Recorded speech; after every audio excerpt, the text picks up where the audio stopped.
La vida està feta de moments, de vivències i de persones, i nosaltres volem descobrir-les amb vostès, sempre en companyia.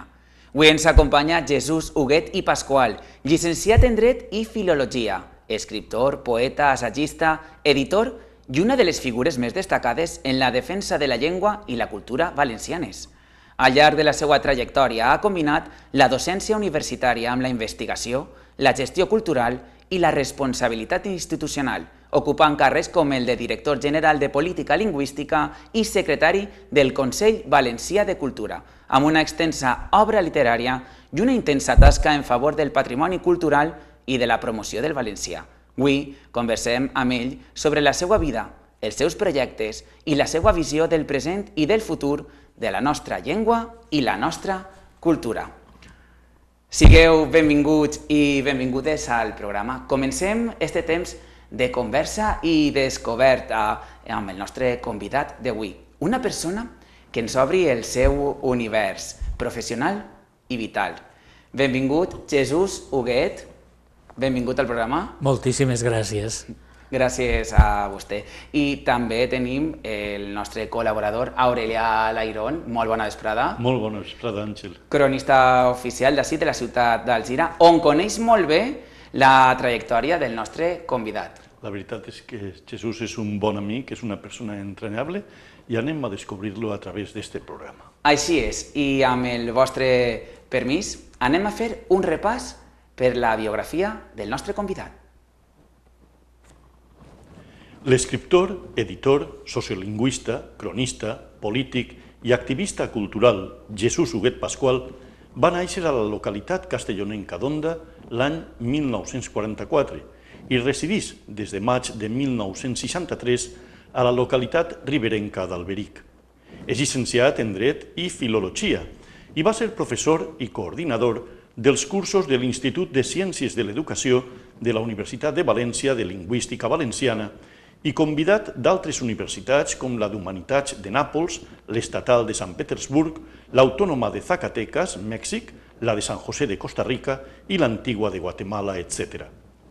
Jesús, que és membre del Consell Valencià de Cultura des de juny de l'any 2000 i secretari del mateix ens des del 2002, ha format part, a més, de les comissions jurídica i reglamentària, de la de llegat històric i artístic i de la de promoció cultural de l'esmentat organisme. Ha participat en nombrosos esdeveniments culturals com a conferenciant i ponent i ha publicat els seus treballs, opinions, estudis i assajos en diferents revistes com Serra d'Or, Oriflama, Gorg, Destino, Posta Espanyola, Cormorán i Delfín d'Argentina, Novedades i México de Mèxic Districte Federal, Revista de l'Alguer, a l'anuari de la International Gutenberg Geldsfarts i en periòdics com Mediterráneo, Diario de Valencia, El Periódico de Catalunya, El País i Levante el Mercantil Valenciano. Jesús és autor, entre altres, de les obres Les darreres generacions del 70, La processó de Kirk o No tenisques de la fila, els llibres d'Albe Celibaci, Esmicolat, Calendari i d'altres com Recercant un novel·lista, Rafael Comenge, Damunt el port de Càrcer, Matilde, Dona, Llengua i Poble i d'Himn a l'avar, polític i escriptor àrab valencià. Com a editor provat, Jesús ha publicat més de 50 títols en col·leccions com Taverna de Cimbeles, Proposta poètica, L'Eixam, Bonaire, etc.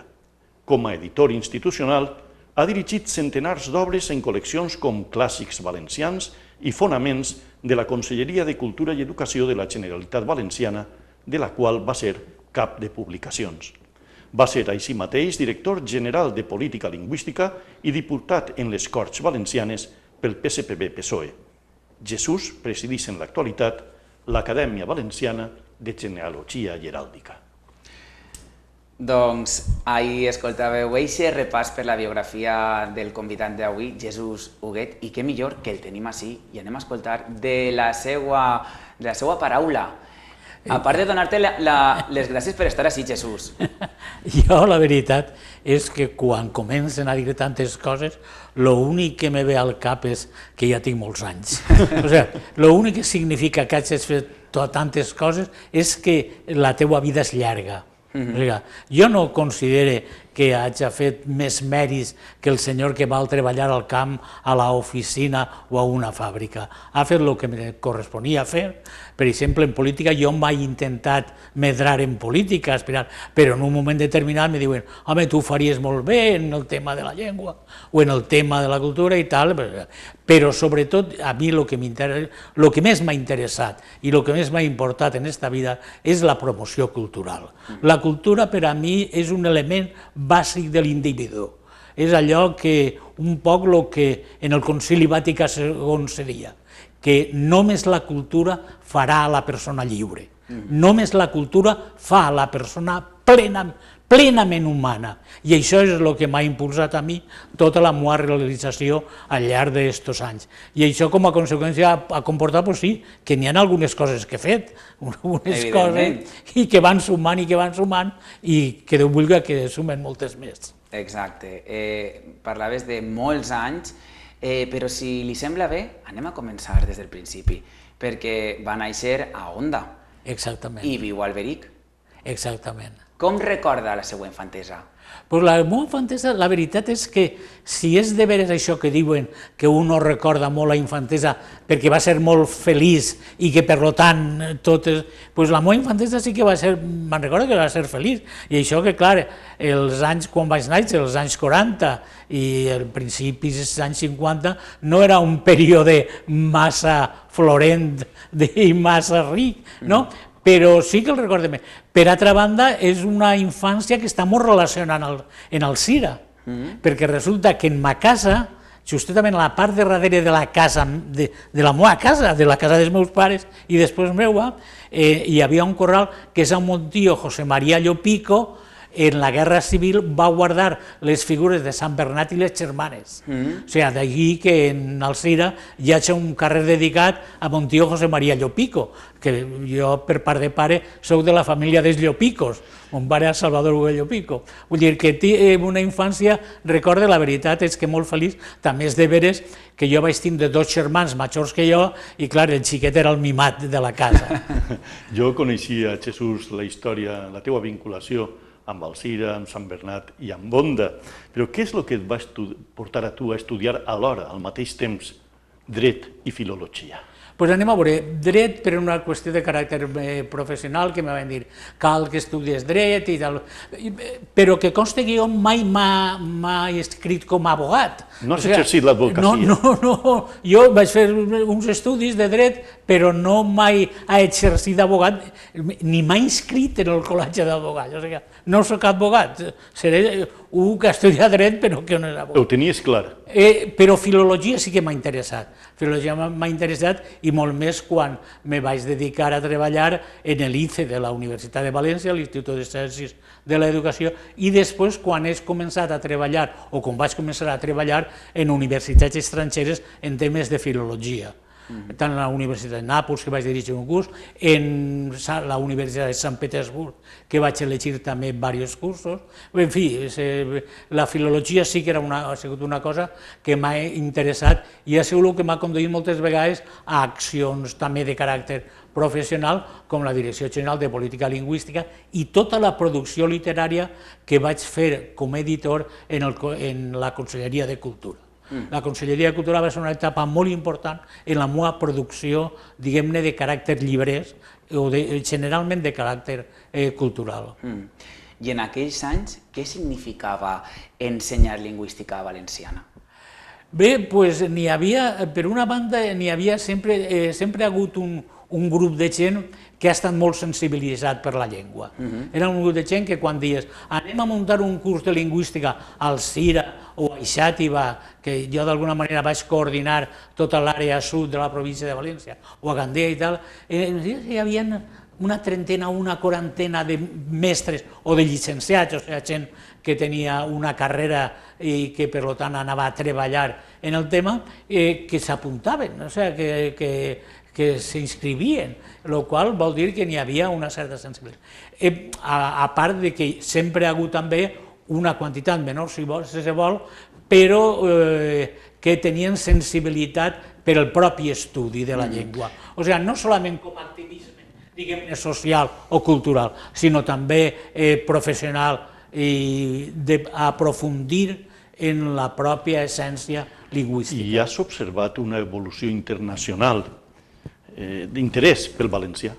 Anem a veure, si tinc que fer una visió àmplia dels 50 anys, dels més de 50 anys que porta en el tema, diria que sí. O sigui, el valencià a principi dels anys 60 era una llengua simplement esmortida públicament i simplement de treball en casa, encara que estava molt viva al carrer. Això és la veritat, és que estava molt viva. Probablement més viva que ara en moltes ocasions, però d'una forma pública estava silenciada. Sempre se contava aquella anècdota de que en un convit, en una festa i tal, s'alçava un capitost i anava a parlar i sempre dia voy a decir 4 cosas. Voy a decir 4 cosas, pero les dic en castellano, porque en valenciano nadie me entiende. No, l'entenien tots, però això ja no passa. Estàs parlant i m'estàs recordant d'alguna manera allò de els fills de la morta viva. Bueno, els fills de la morta viva pensa que Constantí Llombard això és del XIX, per cert, en els fills de la morta viva n'hi ha una sèrie de seqüències referides a la Ribera molt importants. Sí, interessants. Molt importants. Jo m'ha fet un nacionalista de la Ribera, permetiu-me. Jo li dic el país del xúquer. Bueno, conforme vulgui. Però, per exemple, pensem que la primera persona en Europa, i especialment en Espanya, que lleva les cadenes dels manicomis és un riberenc, Fermín Gonzalo Morón, que era d'Alberic, però que va ser diputat per la zona d'Alzira i Alberic. O sigui, fixeu-vos la importància que té que els malalts mentals que estaven tancats de mala manera en Jesús o en aquella mena de presons, perquè no eren hospitals de malalts, eren presons. El primer que lleva les cadenes i fa que se puguen moure és un riberenc, un d'Alberic concretament, però en fi, els fills de la morta viva és encara aquesta primitiva etapa, però després, posteriorment, sí que és de veres que l'època després de la Guerra Civil fins a la mort de Franco és una època prou oscura, encara que els últims anys, sobretot en el trànsit dels 60 als 70, el boom... Va haver una eclosió. D'una eclosió, efectivament, d'escriptors i d'activistes i tal, molt important.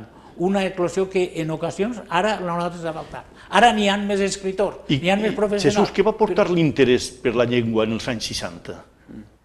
Jo crec que ahir se van barrejar diverses coses. Per una part, el sentiment que sempre ha hagut. O sigui, jo veig moltes vegades per als pobles valencians que fiquen en qualsevol cosa. En esta casa sí, diem sí al valencià.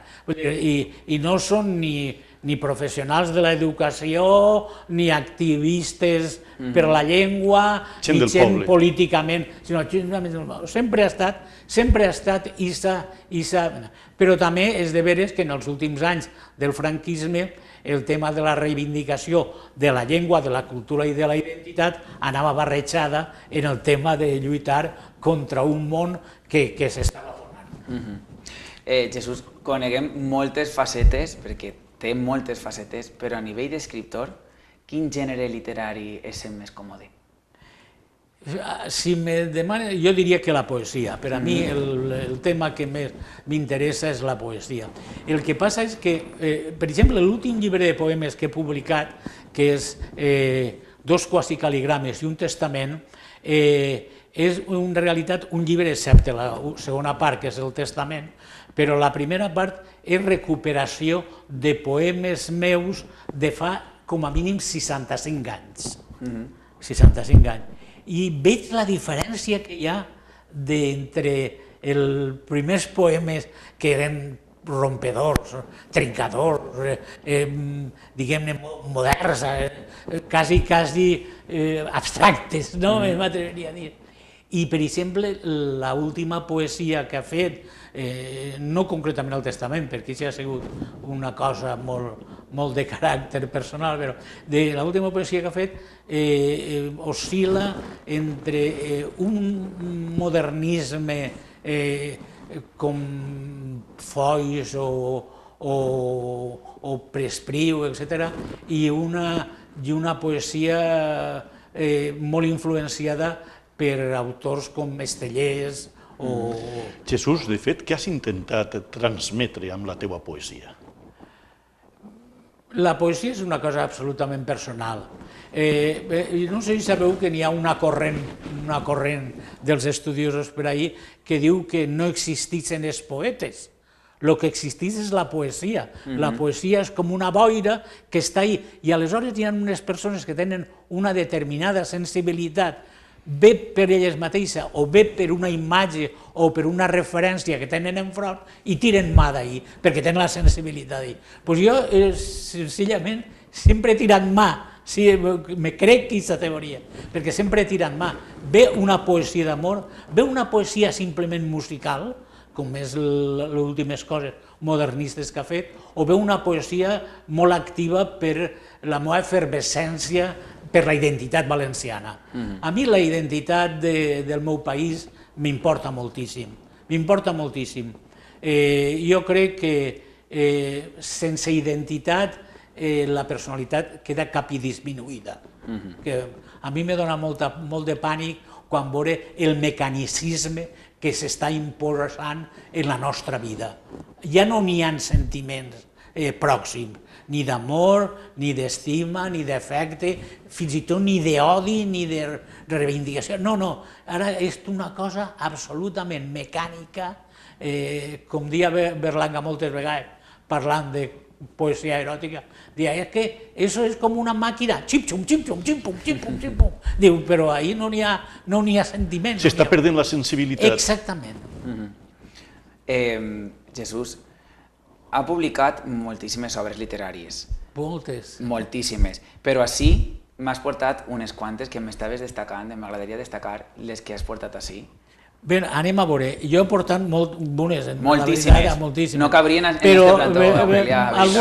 Algunes bàsicament són de poesia. Per exemple, el Premi Ausiàs Marc, que és de l'any 71, la primera vegada que a un jove valencià li donen el Premi Ausiàs Marc. Convocava l'Ajuntament de Gandia. Sí. És més, aquest any se li va donar, el Premi Ausiàs Marc se feia una versió en valencià i una en castellà. En castellà va guanyar Josep Piera i en valencià jo. Què coses? Josep Piera, que ha faltat recentment... Que ja me va dir aquesta mateixa nit en el premi. No, jo vaig a dedicar-me a escriure exclusivament en valencià. Però ell va guanyar l'Ausiàs Marc en la versió en castellà.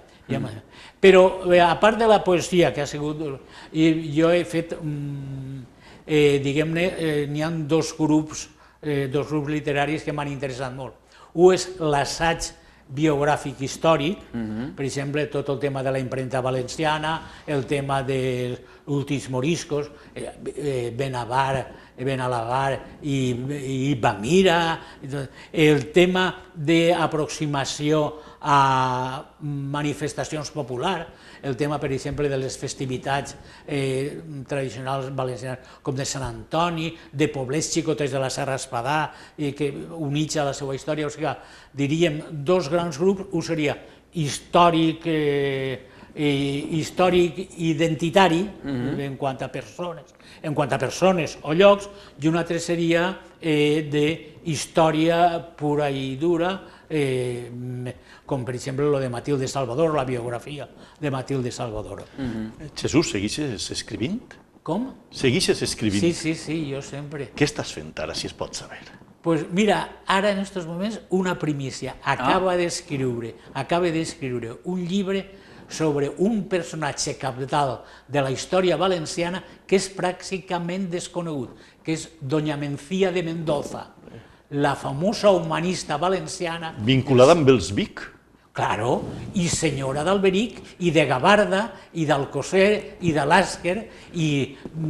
Poblats desapareguts, la majoria, tots pràcticament. No, sí, però el Mencía de Mendoza és un dels personatges més importants de l'humanisme valencià. És més, és la mecenes de Lluís Vives i de la dona de Lluís Vives, la que manté la dona de Lluís Vives, és amiga d'Erasme de Rotterdam, és la dona que tots els emperadors, primer Carlos V i després Felip II, volen tindre la junta a ells casant-la en amiguets perquè estigui junt a la corona, però que ella té una personalitat que sobreïs de tot això. Jo crec que les feministes valencianes devien fer un estàndard de Mencía de Mendoza, perquè és una dona cabdal en la història valenciana, i acaba de fer la seva biografia. La publicaràs perquè tenim necessitat de conèixer-la. Sí, està ja en mans de l'editor, que és l'Ajuntament de València.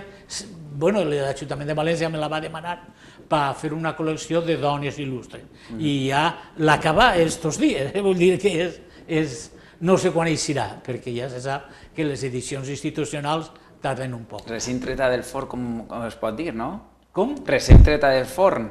Bueno, tant del forn que no sé si fa 3 o 4 dies vaig enviar els originals a l'Ajuntament, o sigui, que directament de l'ordenador a l'editor, que ara faltaran adaptar-ho, proves d'impremta, veure les il·lustracions, encara que il·lustracions ne tenia moltes aconseguides, perquè ella va morir a Llora, ella se va considerar sempre valenciana, a pesar d'haver nascut en Jadra i ser probablement la dona més important de l'imperi espanyol, però ella se va considerar valenciana. I de fet, en la historiografia, ella és bàsica com a humanista valenciana. Humanista no solament en la política o en la literatura, també en la música. Pensem que tota la música barroca, de Flecha al Viejo i tot es va promocionar ella. És un personatge absolutament essencial. Bé, ja hem comentat les facetes, però jo vull remarcar-les, que me deixaré i corregir-me. Escriptor, editor, sociolingüista, polític, activista cultural. De totes aquestes facetes, de quina et quedes? En quina et quedaries? Anem a veure, de la que no me queda és la de polític, no per res. Me mereix tots els respectes. Jo crec que el polític està sempre molt mal pagat, molt mal pagat, a part que n'hi ha els polítics que siguin sinvergüenza i tot el que vulgui, perquè jo no he sigut polític. Jo en un moment determinat me diuen, per favor, tu vols fer-te càrrec d'això perquè creguem que per les teves condicions pots dirigir la Direcció General de Política Lingüística, com era el tema del valencià i tal, vaig dir sí, però no, després, escolta, anem en les Corts a treballar sobre 3 o 4 lleis com la llei de patrimoni, la llei de la música i tal. Jo vaig dir, bé, vaig a treballar com a professional. Per tant, no la de polític. Activista, això és algo que va en la pell, vull dir que això, sense voler, és com l'aficionat al futbol, no? Que sense voler crida. Procurar que cride bé, però no que diga profegaes. I el que me queda és escritor. Lo d'escritor sí. Lo d'escritor, si me dius en quina faceta, remarcaria que la poesia, però és l'escriptura el que més m'atrau. Jesús, portes 26 anys en el Consell Valencià de Cultura, com a membre i com a secretari. Durant tots aquests anys has conegut a importants personalitats de la cultura valenciana. A qui destacaries, d'entre tots ells, per la seva intel·ligència i pel seu tarannà? Anem a veure, has acotat el terreny, perquè m'has dit de la cultura valenciana. Per tant, no parlem de figures més enllà que jo he conegut, internacionals. Per exemple, jo quan era director de publicacions de cultura de la Generalitat Valenciana, anava tots els anys a Buenos Aires i jo vaig tindre una relativa relació amb 2 presidents de la República Argentina, com va ser Alfonsín i Menem. No amistat, però sí relació. De fet, me van rebre, i sobretot Menem, en la Casa Rosada. En aquesta època vaig tindre molta relació i quasi podíem dir d'amistat en Mario Vargas Llosa, en l'època que Vargas Llosa havia escrit el Conhort de Tinat Martorell, tot això, però com tu has acotat el terme valencià, jo diria que de totes les persones que he conegut en el Consell Valencià de Cultura o fora del Consell, primera, la persona probablement més racional, que tenia més els peus en terra, que xafava més terra i que mai alçava el peu sense saber que baix estava la terra, era el cardenal Tarancón. Don Vicente Enrique Tarancón. Borrianenc. Quan se va fer el centenari de Tarancón i en Borriana van fer una sèrie de cicles, me van convidar perquè jo parlara també de Tarancón. I en la meva xerrada jo vaig dir, és l'home més intel·ligent, però a la vegada que més sabia xafar terra i més sabia fins on tenia que plegar. Tenia mesura. Sí, la mesura, no ha vist ninguna persona que tinguera més capacitat de mesurar, fins i tot en els moments que podien parèixer més difícils, que el cardenal Tarancón. Només us contaré una anècdota. Ell era vicepresident del Consell Valencià de Cultura, i en el Consell Valencià de Cultura, en aquell moment, de secretari estava Enric Llobregat, l'arqueòleg. Enric Llobregat vaig conèixer personalment. I Enric Llobregat tenia molt d'interès en saber, en el conclave que van estar a punt de nomenar al cardenal Tarancón papa, com havia anat i tot això. I ell sempre contava un xiste. Ell sempre deia, no, què va, jo no. I Enric Llobregat punxava, no, jo el que va passar és que jo me vaig marejar, i entonces vaig caure marejat i van acostar-se allí uns cardenals, Enric, què de paga, diu, vull tila, i entonces van pensar que volia que votaren a Botila. Vull tila. Però la història va ser que Enric Llobregat diu, no, això no m'ho crec. Diu, sí, no, això va ser així. Diu, no, però el que vull saber és quants te votaren en les primeres eleccions, en el conclave i tal. I sempre punxant-lo. Hi havia moments que jo, si haguera sigut el cardenal de Gaulle, m'havia pegat 2 guantades. Quina anècdota més bonica. I mai en la vida el cardenal Tarancón va soltar una paraula que poguera deduir per part de ningú què havia passat en el conclave. És increïble la força de voluntat després de dinar copiós, després de festes no sé quan, després d'intervencions molt fortes. Mai en la vida... Jo recordé una visita al Cira, en el Cira 2 voltes, una va fer de pregoner de la Setmana Santa del Cira i l'altra va estar com a convidat en unes tertúlies que organitzava el Cercle Alcirenc, la Gallera. I jo recorde una frase d'ell, diuen del meu poble, Borriana, París, Londres, diu, jolín, però els alcirencs tampoc vos quedeu darrere. Tenia una socarroneria, era increïble. Anècdotes que hi ha que contar i amb el vostre permís nosaltres anem a fer una pauseta i de seguida tornem.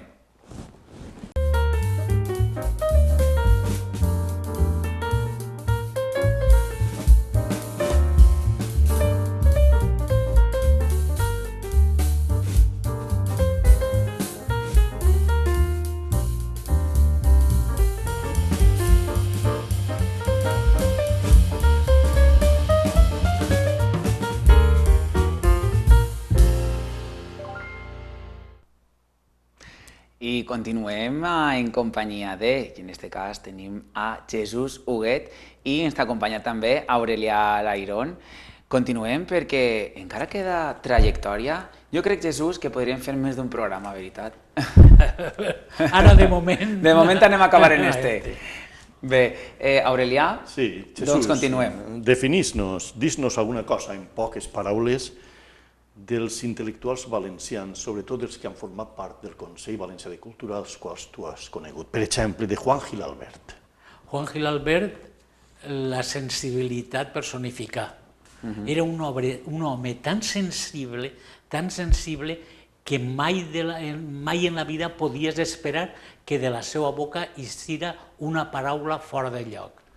Per exemple, ell que era un home que havia patit lo seu durant la Guerra Civil i després de la Guerra Civil, quan el 23F els tanques se passejaven per davant de sa casa, ell vivia allà per l'antic regne, l'únic que se li va sentir dir és «sois unos irresponsables».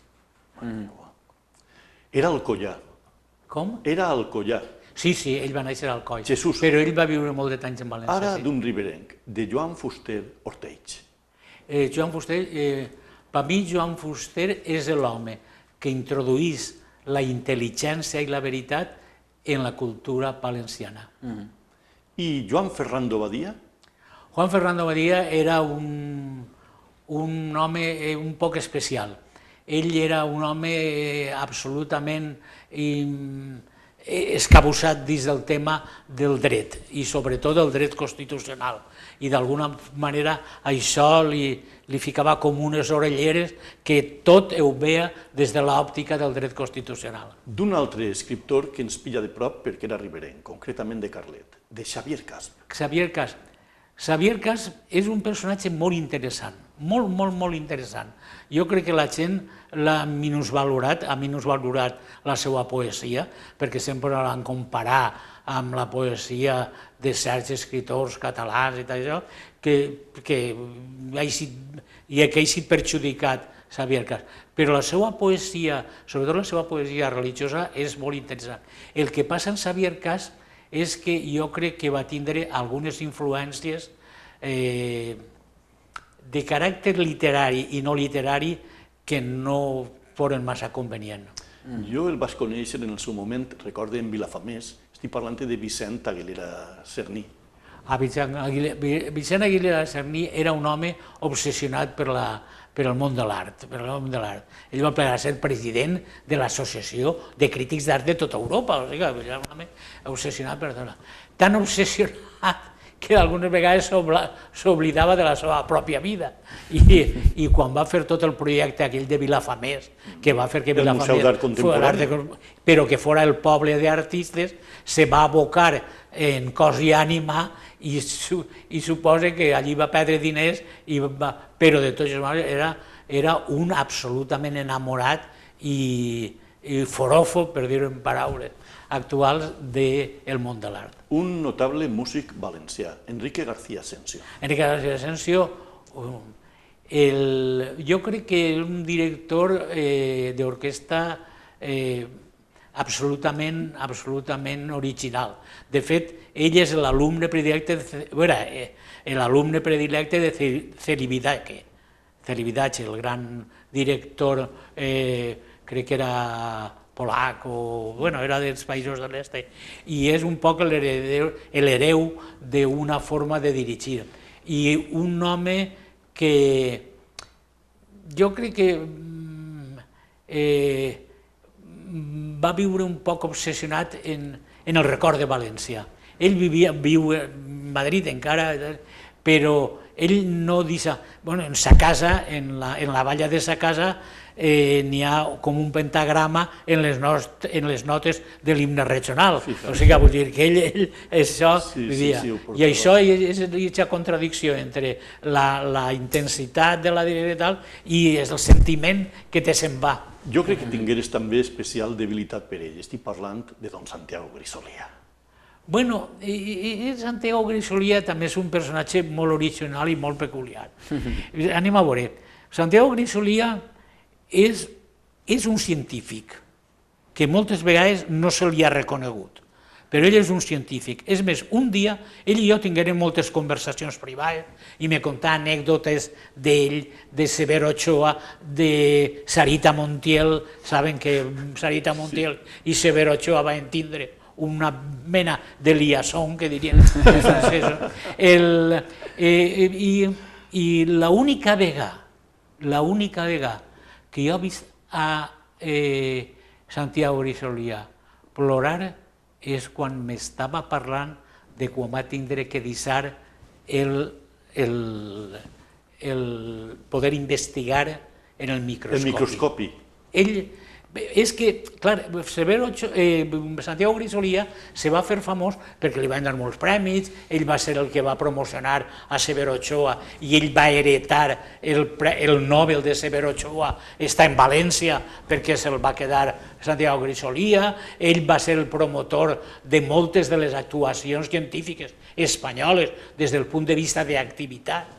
O sigui, i molta gent creu que va ser un activista científic, però no un científic. I no, ell l'única vegada que jo dic l'ha vist plorar és quan va tindre que deixar el microscopi, quan va tindre que deixar d'investigar. Justo Nieto. Jo Justo Nieto el vaig conèixer menys. Justo Nieto era el rector de la Universitat de València, era un home molt universitari, tan universitari que fins i tot la tuna per ell era important, perquè era un acte molt lligat a la universitat. I Francesc Michavila? Jo tinc una admiració profunda per Paco Mitjavila, una admiració profunda, perquè Paco Mitjavila, quan el varen fer rector de la Universitat de Castelló, que haguera pogut continuar sent rector, però per raons familiars va tindre que tornar a Madrid i després a París, perquè se va fer la càtedra europea per a ell, és dels homes més rigorosos i més serios en l'organització administrativa i universitària i més cuidadós i més responsable d'entre la gent que li havia assessorat o que li havia indicat coses que jo he vist mai.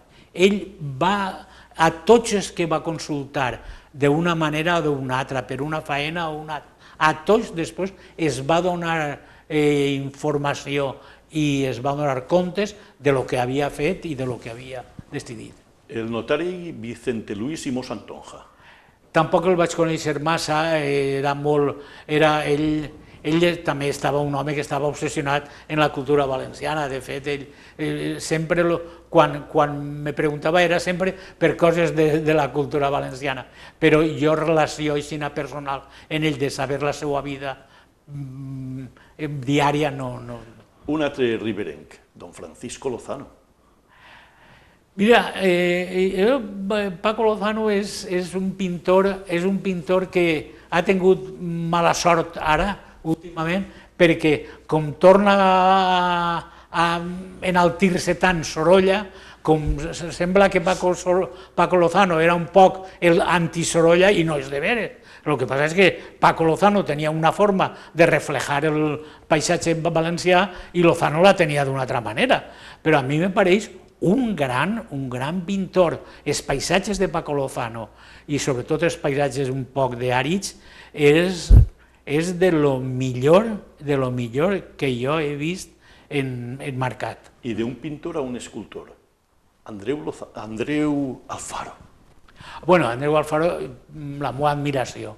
Andreu Alfaro és la persona que sap jugar en el vent, en l'aire, en el no-res, en unes línies, en unes fletxes o en uns ferros. Però sempre t'emociona.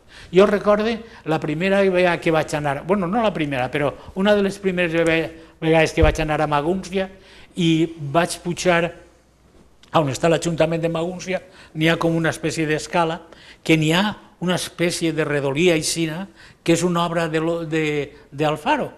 I, clar, sense voler, quan me vaig introduir per aquell redolí per entrar en la plaça de l'Ajuntament, me vaig quedar absolutament fascinat. I com és possible que una cosa tan senzilla, com una espècie de caragola, però era la millor forma d'accedir a la casa del poble. No sé si el tractaries molt, però Lluís Guarner.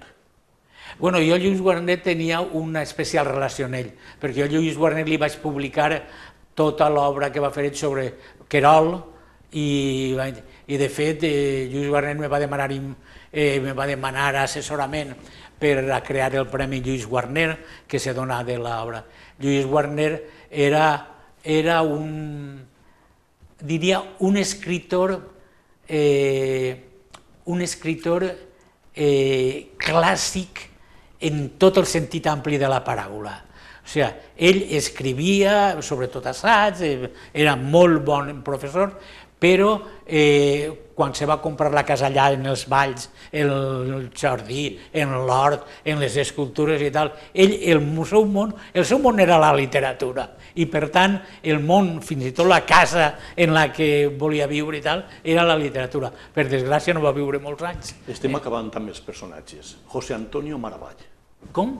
José Antonio Maravall. Bueno, és que és una de les persones, dices, que jo no vaig tindre una relació amb ell, perquè ell va estar poc de temps i a més al principi, però era un savi, el savi és aquell que havia estudiat una determinada època de la història espanyola i era el que havia plegat, havia fet els fonaments de la investigació i havia dit, ahí està això, tots els que vulguin estudiar a partir d'ara, aquesta època, tenen que vindre a mi. I ens tens que dir alguna cosa també de la nostra estimada Alcirenya i amiga Elena Negueroles. Bueno, Elena Negueroles és el meu amor. Elena Negueroles jo la vull i a més l'admire, perquè a més va ser de les poques persones en el Consell Valencià de Cultura que quan tenia que dir que no, dia que no. Parla clar i és molt bonica, dona fe. Ella tenia que dir que no, dia que no. És més, aconseguia que molts que eren tibios, un poquet tibis i tal, diguem, és que tens tota la raó del món. I per últim, Jesús, l'actual president del Consell Valencià de Cultura, de José María Lozano. Bueno, José María Lozano és un arquitecte que ara és el president del Consell Valencià de Cultura, fa pocs mesos que és president del Consell Valencià de Cultura, i ja veurem, ell és un home molt actiu, ja veurem com hi serà. Jo li desitge que vagi bé, perquè el Consell Valencià de Cultura és una institució bàsica en la promoció de la cultura valenciana. Més d'una quinzena de personatges que ens ha descrit i coneix el nostre convidat, però jo crec que si li preguntarem 15 més a Aurelià, també es coneixeria, no, Jesús? Evidentment, i no solament dels que han format part del Consell Valencià de Cultura, ell abans ho ha dit, coneix personatges internacionals, intel·lectuals de prestigi. I és més, estàvem veient imatges de la seva trajectòria, també amb personalitats com Carmen Sevilla. Ah, bueno, sí, bueno, això, aquesta època, doncs mira, és una època que jo la miro amb molta simpatia. Va ser l'època que va ser secretari del Consell Valencià de Cultura José María Morera, que havia sigut director de teatre i promotor de teatre, i que me contava també moltes anècdotes. Tinc anècdotes de la Casa Real, de les princeses, de les germanes del rei, les filles, i que ell va ser professor d'elles, de teatre. I José María Morera era un home que ell no era de la faràndula, ell dirigia les obres i tal, però normalment no anava mai als estrenos i tal, ell dirigia, i ja està. Era de vida molt domèstica. I quan va estar de secretari del Consell Valencià de Cultura, cada vegada que venia alguna companyia internacional i tal, per ací, o que passava algun artista important, venia Verónica Forqué, José Sacristán, Josep Maria Pou, Carmen Sevilla, bueno, jo me'n recorde que una gran actriu de teatre i de cine, Maria Esquerino, Maruja Esquerino, va vindre a Castelló de la Plana a la Fira del Llibre i José María Morera ese dia no va poder anar. I jo dic, Jesús, per què no vas tu? Perquè jo he parlat en Maruja i diu que tiene mucho interés en saber de mi i tal. Bueno, clar, és que me'n vaig a Castelló, vaig estar tot un dia en Maruja Esquerino, me vaig quedar obnubilat perquè Maruja Esquerino no era tonta, no era moltes vegades la figura que apareixia per ahí en la premsa del Corazón i res d'això. Era una persona d'una gran intel·ligència. Havia anat a la Fira del Llibre de Castelló perquè presentava la seva autobiografia. I vam estar tot un dia, vam dinar, vam berenar i quasi sopar, perquè després jo, clar, me tornava a València, i bueno, i ella encara me dia, vente conmigo a Madrid, vente conmigo. No, ni pensar, no. Jesús, jo me'n torne al Berique. El Consell Valencià de Cultura és una institució consultiva i assessora de la Generalitat Valenciana. Destaca'ns alguns dels informes que heu elaborat per a la defensa i promoció dels valors culturals de la nostra comunitat. N'hi ha moltíssim. Destaca'ns alguns. Per exemple, probablement el més conegut és el sobre la llengua. El sobre la llengua va ser un informe del Consell Valencià de Cultura que va ser l'origen de la creació de l'Acadèmia Valenciana de la Llengua. Però penseu que el Consell Valencià de Cultura és la primera vegada que en Espanya se fa una activitat sobre el tema del genoma humà gràcies a Grisolia en l'any, fa 30 anys ja, per almenys, que Grisolia reunís a una sèrie de premis Nobel en València, entre els quals està Severo Ochoa, està Schmidt, estan diversos premis Nobel, i un dia, dinant en una taula, però en una taula normal, en un restaurant de 3 al 4, comencen a dir, sí, per què no fem una declaració sobre el genoma humà per primera vegada en Espanya? I fem la declaració de València.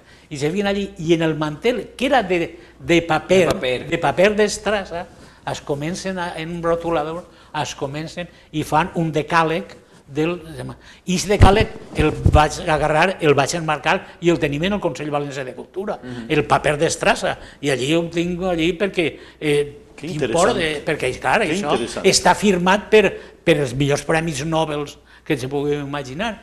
Doncs, bueno, això és una acció del Consell Valencià de Cultura, però, per exemple, últimament s'han fet alguns informes, per exemple, el tema dels neurodrets. Els neurodrets és el dret de la persona a la seva pròpia intel·ligència. En aquests moments que ens poden fer qualsevol cosa, imagineu-se que algú s'entrarà dins del nostre cervell, que se pot fer tranquil·lament, i començar a manipular el nostre cervell. No, això se pot fer. La primera vegada que se fa un informe tal, se fa en el Consell Valencià de Cultura, que, per cert, tres dels especialistes que van vindre, un és Juste, que és el gran especialista, els tres estan en els Estats Units, però són tres espanyols, per cert, dos valencians. Juste va fer la primera vegada el tema del Dia de la Ciència. N'hi ha informes, jo reconec, ara per exemple estem treballant en informes parcials, però que a la llarga serà un informe globalitzador, en el tema de la intel·ligència artificial, que també és un món que pot ser el tot o el desastre, vol dir que la capacitat tecnològica actual o les persones o la humanitat som humans i sabem que el ser humà comporta una determinada dimensió, o podem convertir-nos en marionetes o algo pitjor. Se pot escapar de les mans. Se pot escapar. Jesús, també des del Consell Valencià de Cultura s'heu implicat molt en el patrimoni valencià. Evidentment, i això és una de les raons. Nosaltres forçosament tenim que fer tots els informes per aprovar que un edifici o una acció siga d'interès cultural. És obligatori que la Generalitat ens demani un informe per poder declarar un bé d'interès cultural. I n'han fet moltíssims. Alguns contradient al que l'ha proposat perquè ens pareixia, però la majoria han sigut positius. Informes, obres, sabem que t'encarregues especialment de les publicacions del Consell Valencià de Cultura. Quin tipus d'obres editeu? Bé, anem a veure. Últimament s'editen menys perquè ja sabeu que actualment n'hi ha molt que va per les xarxes, per les redes, que diuen, no? I de forma visual, de forma d'ordinadors i tot això. Però bé, tenim col·leccions poètiques, col·leccions llibres, col·leccions de patrimoni, hem publicat moltíssim. La sèrie Minor, que és una sèrie de divulgació que és molt interessant, és una sèrie que té molt d'èxit. Té molt d'èxit perquè és temes molt interessants i també molt especialitzats. Que siga de divulgació no vol dir que estigui lleugera. És de divulgació, però interessant. I n'hi ha moltes publicacions. I després tenim les publicacions pròpies, o sigui, els temes de qüestions interns, els decrets, els informes, les declaracions, que tot això està en la nostra web. En la web del Consell Valencià de Cultura estan des de les memòries, als informes, a les declaracions. També has format part del Consell Tècnic d'Heràldica i Vexil·lologia de la Generalitat Valenciana, organisme encarregat de regular els símbols, els tractaments i honors de les entitats locals, amb unes funcions concretes pel que fa a l'assessorament i elaboració d'estudis per a fixar els símbols locals, particularment els escuts, les banderes, els estendards. Amb quins problemes s'heu trobat? Anem a veure, ja saps, Aurelià ho sap massa bé, que una de les meves sensibilitats és la heràldica i la genealogia. Jo he fet treballs per Per exemple, la Generalitat de Catalunya va demanar un treball de la heràldica de tota Espanya. Ho vam publicar en el butlletí que ells tenen i tal. Bueno, han publicat diverses coses sobre el tema.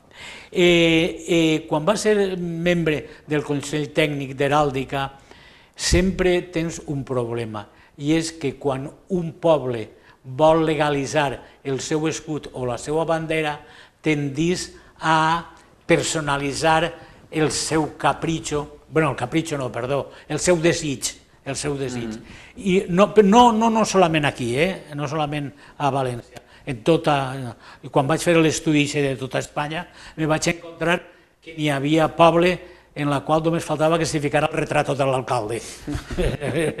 Vull dir, la sensibilitat heràldica era nul·la. Es tracta de colar de quan en quan. Sí, i això se té que anar en molta cura, perquè, clar, l'actualitat és l'actualitat, però l'heràldica no solament és tota la llarga història, sinó també té un llenguatge específic. Tu no pots ficar un corder allí sense més ni més, has de ficar un corder heràldic, perquè ja és un corder que és un símbol per tots els corders que apareixen. Si fiques unes monedes, no pots ficar una moneda de 5 duros. És igual que les corones. Les corones, evidentment, són la corona real o la corona ducal o la senyorial o la marquesat o la baronil. En definitiva, n'hi ha també un llenguatge, i això moltes vegades la gent que demana l'aprovació d'un escut o d'una bandera no ho tenen molt en compte. I això sempre és una certa dificultat en moltes ocasions, no en sempre no, però en moltes ocasions és una certa dificultat, però sí que tinc que dir que a la llarga sempre acaba la cosa molt bé. Moltes gràcies. Arribem al final d'En Companyia de. Gràcies, Jesús Huguet, per compartir tota l'experiència i totes les vivències i també tota la història. Gràcies.